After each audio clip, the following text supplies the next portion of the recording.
Hi, I'm Michael Kirkpatrick here in beautiful Guntersville, Alabama, on beautiful Lake Guntersville, and we've got aviation legend Hoot Gibson here for an interview and a seaplane flight. So welcome, Hoot.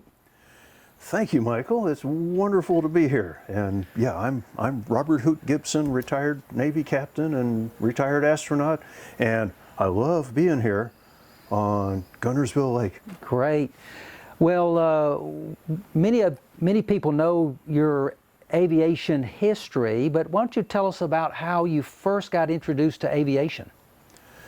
I was really lucky. I grew up in a flying family. Mom and Dad were both pilots, and what had happened was my mom had graduated from Teachers College and was working as a teacher, and she and two of her girlfriends decided they wanted to learn how to fly. So the three of them bought a J2 Taylor Cub for $900, because if you're going to learn how to fly, you got to have an airplane.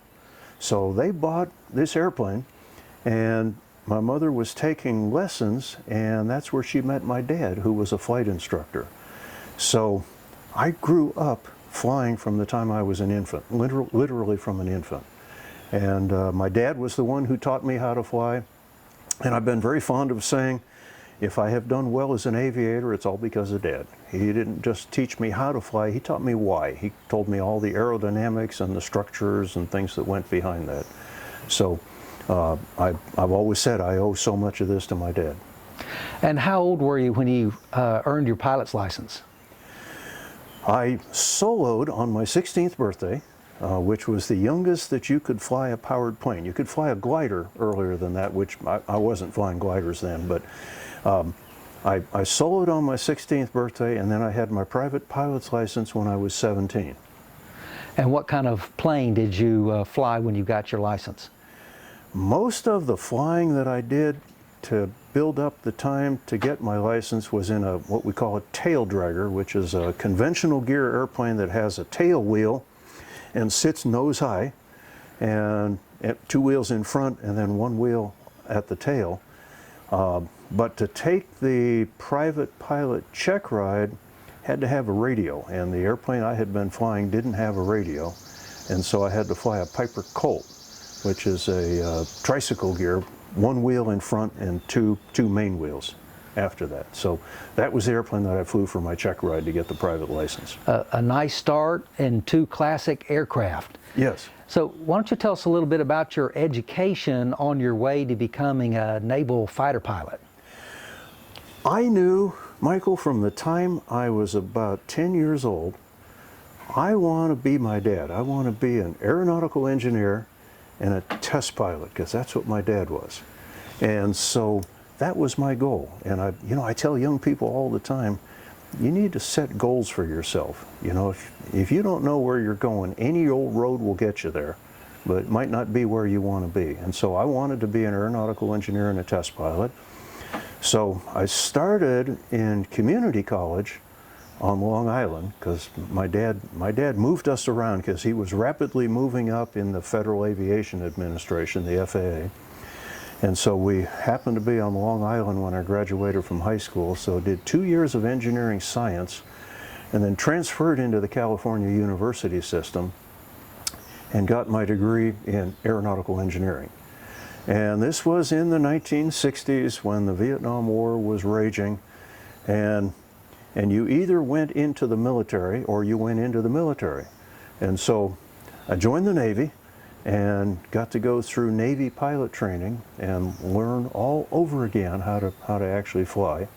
And that was where I flew my first jet, and graduated, got my wings, and I guess I must have done well in flight training, because I got my first choice, which was F-4 Phantoms flying out of San Diego, California, which is where Top Gun was. And so that was my first assignment. Well, I guess I did well in my Phantom training as well, because I got designated what they called a Category Alpha. And so the Navy flew me to the Gulf of Tonkin to join a Phantom squadron that was in combat operations that in April of 1972. So I joined that squadron, and and wound up flying for half of the cruise and flew more than 50 combat missions, and most of those were over North Vietnam. Most of those were high risk over the north. And I was 25 years old when I was doing that. And so from there, I made another cruise in the Phantom, and then I got selected to be in the Navy's first F-14 Tomcat Squadron. And so whenever I talk about my Tomcat, I usually say, Tom Cruise, eat your heart out, because I actually got to fly those. And of course, that was the airplane that he was flying in the original Top Gun movie. I did graduate from Top Gun. I wasn't an instructor, but I graduated from Top Gun in the F-4 Phantom, because my squadron had picked me to go to Top Gun. So I guess I had done well in my combat flying as well. And then from there, I wanted to go to test pilot school. I got accepted to go to test pilot school, graduated from there, and interviewed with NASA right after I finished test pilot school. And then they picked me in June of 1978 to come to NASA and join the Space Shuttle program. And so 18 years there, and I wound up going to space 5 times, 4 of them as the mission commander. So I was the first person to command 4 missions in the shuttle, and there were only 2 of us that ever commanded that many missions. So I guess I did well there too. So thanks to Dad. And on one of those missions, they flew the manned maneuvering vehicle or unit. Yes. My first trip to space was aboard Challenger in 1984, and I was the pilot, which is really the co-pilot. But astronauts are such prima donnas, nobody's willing to be called co-pilots. So the 2 pilots are called the commander and the pilot, but the pilot is really the co-pilot. So I was the co-pilot, and Bruce McCandless and Bob Stewart were our 2 spacewalkers that flew the manned maneuvering unit and did the world's first untethered spacewalks. Prior to that, you were thoroughly fastened to your rocket so you wouldn't float away. But they purposely donned a great big rocket backpack called the Manned Maneuvering Unit, or MMU, and used it to fly farther away than the length of a football field. And equally as important to them, back to Challenger. And I shot a pretty famous photograph, the photograph that we've all seen of the astronaut floating at an angle to the horizon, moving away from the shuttle.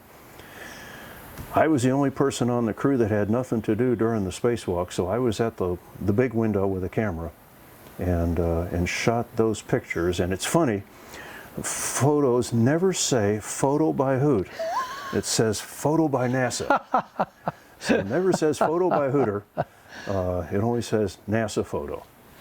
And you were the first pilot or commander to land at Kennedy, weren't you? We made the very first, yes, that same mission. We were the first time that a space shuttle was able to land at the Kennedy Space Center because the weather finally cooperated with us. And this was just the 10th launch of a shuttle way back in February of 1984. Amazing experiences. Oh, golly, What yes. are some of your favorite memories of the shuttle flying? Yes.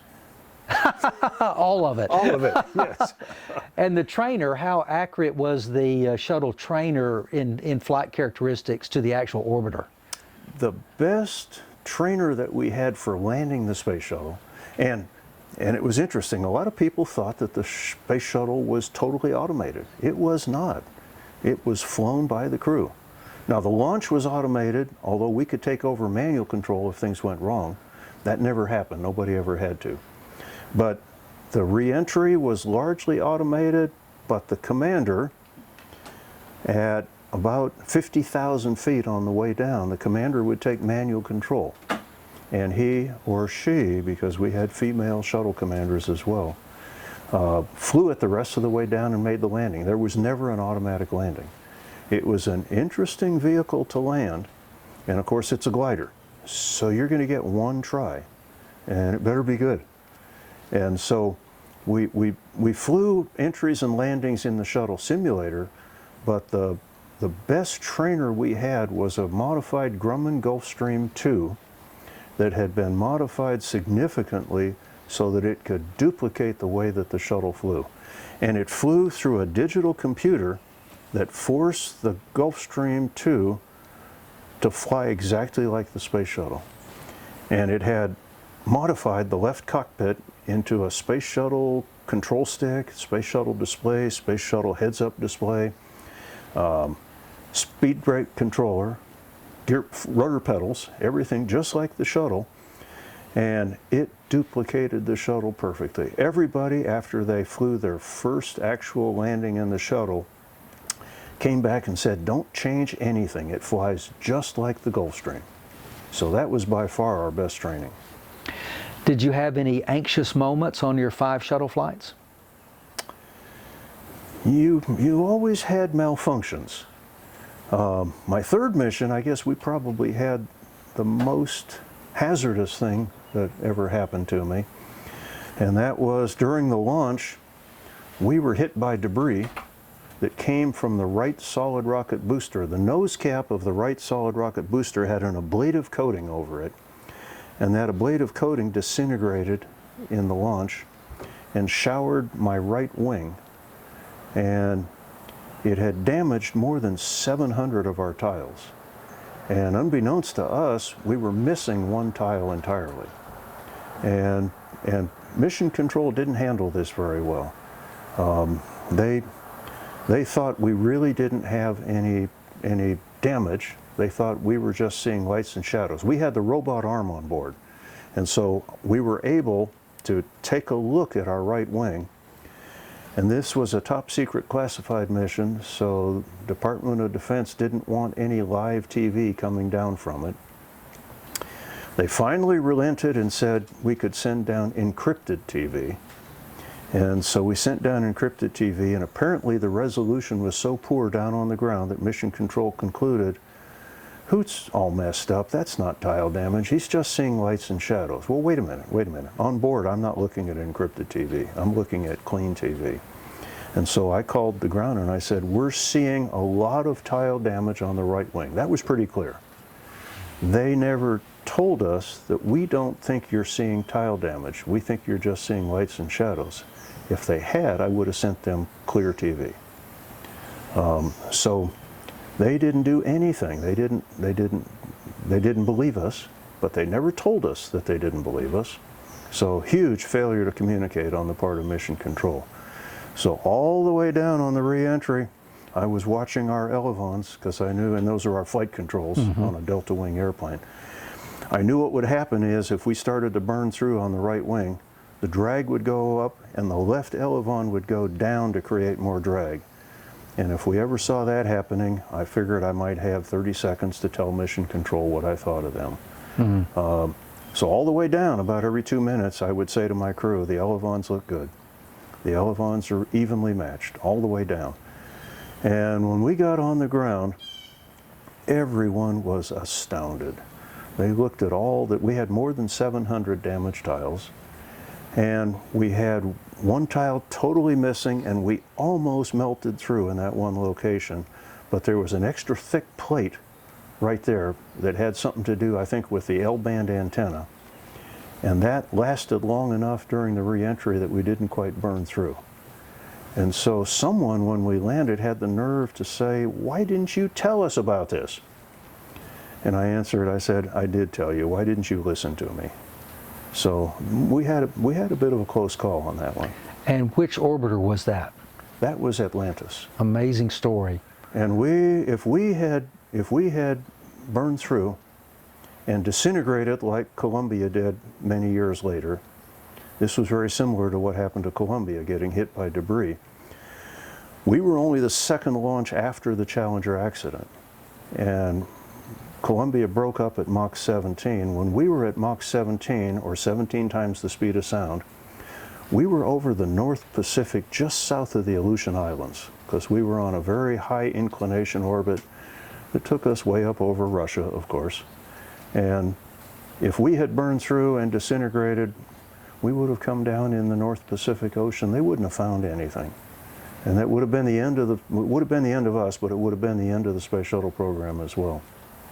because we just spent all this money and all this time and effort rebuilding after the Challenger accident, and you guys lost the second shuttle to launch after that. We're through. It would have been the end. So we and the program dodged a real bullet. So you finished your NASA career, and what did you do after that? Well, I wasn't tired of flying, and I went into air racing. I had bought and modified a home-built air racer, just a small home-built air racer that raced in what they called the Formula One class at Reno. And because of flying in some regional races in Texas, I was invited to race an unlimited racer, which is the big class at Reno. The P-51 Mustangs and Hawker Sea Furies and airplanes like that, with lots and lots of horsepower that do well over 400 miles an hour, and actually the fastest ones do over 500 miles an hour. I was invited to race a Hawker Sea Fury, which is a British fighter that was produced right at the end of World War II. And it had a 3,000 horsepower engine in it, and this particular one had never been raced before. So we started out kind of slow, but over a number of years we got faster and faster every year. I raced that airplane 10 years altogether. And the last couple of years we raced it, we ran in the gold final, which are the 8 fastest airplanes there. And I managed 3 fourth place finishes 3 years in a row in that airplane. And then I was invited to fly another Hawker Sea Fury, the fastest one that ever raced Reno because of some incredible modifications it had. And I raced it for 4 years, and the engine blew up 3 of those 4 years. The 1 year that the engine didn't blow up, I got second place overall. And then the owner decided to sell that airplane. And so I had been asked to race a really hot P-51 Mustang for several years. And I told the owner of that airplane, I said, hey, I can't do that. I'm tied to this crew, and I don't want to abandon my crew. I won't abandon my team. But once the owner decided to sell that airplane, he called me like the next day and said, okay, now there's no reason you can't race Strega, right? Strega is S-T-R-E-G-A. It's an Italian word that means witch. So this airplane was a witch, and it was a fast mover, over 500 miles an hour. So I raced that one year, and I won the Unlimited Championship. So after 18 years of racing at Reno, I won the Unlimited Championship. And then the owner decided I was too old, and he said I was through. He was going to have a younger pilot from then on. So, okay, I'm too old. Okay, but I hold the speed record for the course. Nobody has gone as fast on the course as I did. So, like I say, I'm too old, but I hold the speed record for, nobody's ever gone that fast. What other aviation records do you hold? Well, I have set 2 aviation world records in my own home-built Formula One racer, which started out as a Cassett, named for Tom Cassett, which is C-A-S-S-U-T-T, who designed it originally. And it was a home-built, and in 1991, I had put a new design wing on it, a wing that I designed myself and built in my garage of composites, carbon fiber and fiberglass, because I knew I could design a much more efficient wing. And sure enough, I was able to set a world altitude and horizontal flight record in 1991 with it, and got that little home-built airplane up to 27,000 feet, and broke the world record that had stood for, stood for 5 years. And then in 2004, I broke the world's 100-kilometer close course speed record in it, which had stood for 20 years. And so it had a world altitude record and a world speed record. And then I had, I had 4 other world records flying jet airplanes. A Hawker Premier business jet, doing point-to-point records. So one arduous one I had to do was Chester, England to Geneva, Switzerland, and added 100 miles an hour to the existing record. And so So I've had 6 aviation world records and 3 space world records. My final space flight broke 3 world records, and it was the first docking ever done by a shuttle. So I docked the space shuttle Atlantis with the Russian space station Mir, and in so doing, we formed the largest mass of spacecraft ever assembled in orbit. We flew the longest in linked flight that any 2 separate spacecraft had done, and we reached the highest altitude that any linked flight had ever done. So I got three absolute world records in space as well. And in addition to that, you had the handshake that ended the Cold War. Yes, yes, and that made a funny story. When I docked Atlantis with the Russian space station Mir, this was 20 years after the only other American-Russian docking, which was the Apollo-Soyuz docking in 1975.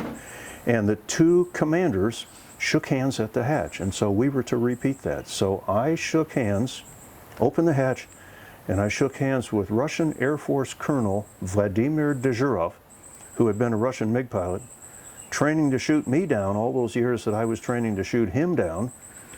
And we shook hands at the hatch, and we had an experimental digital camera that we beamed down photos of that handshake, and the President of the United States saw that handshake, and he was heard to say, "Well, I guess this means the Cold War is over." So I've been telling everyone I ended the Cold War. It makes a funny story. That's a great story and a great career. So what are you flying now? I still have my little Formula One home-built racer, and I've been flying it since 1984, and I'm not tired of it yet. It's a lot of fun. And I have half ownership of a V-tail Bonanza, a Beechcraft Bonanza, and that's what I use to fly down here to Guntersville today from Murfreesboro. And that has been a lot of fun to have that. I've owned half of that airplane now for, I guess, about 8 years, 8 or 9 years. And that's been a lot of fun. So across your career, you've had a lot of issues you've had to deal with, like dead stick landings. So do you hold the record for that? I hope not. I've had at least 15 of them, Michael. And most of them because of air racing. Because in air racing, you are pushing the engines as hard as you can possibly push them, and sometimes even harder than you can possibly push them, and they give up. And so we practice dead stick landings. And dead stick refers to the fact that the propeller is holding still sometimes. In the great big racing Sea Furies and Mustangs, that propeller is so big it never stops. The wind, the airspeed will keep that propeller spinning all the way to the ground, even though there's no power pushing it. And so it acts as a giant speed brake for you. And so you have to have practiced making dead stick landings, because it's deceiving how fast the thing is coming down. It's coming down 6,000 feet a minute. Wow. So engine failure to touchdown, you may only have as much as maybe a minute and a half to get yourself down to a runway. And so it's something that you had better have practiced. So you spend a lot of your time now volunteering with the Space and Rocket Center and talking with space campers. So is that fun? That has been so very enjoyable. I was asked to do it, I think in 2007 was the first year that they called me and asked if I'd come down and speak. And I've made a great many dear friends down there at Space Camp and have really enjoyed it. And of course, the young, I won't call them kids, the young attendees going through Space Camp, our trainees,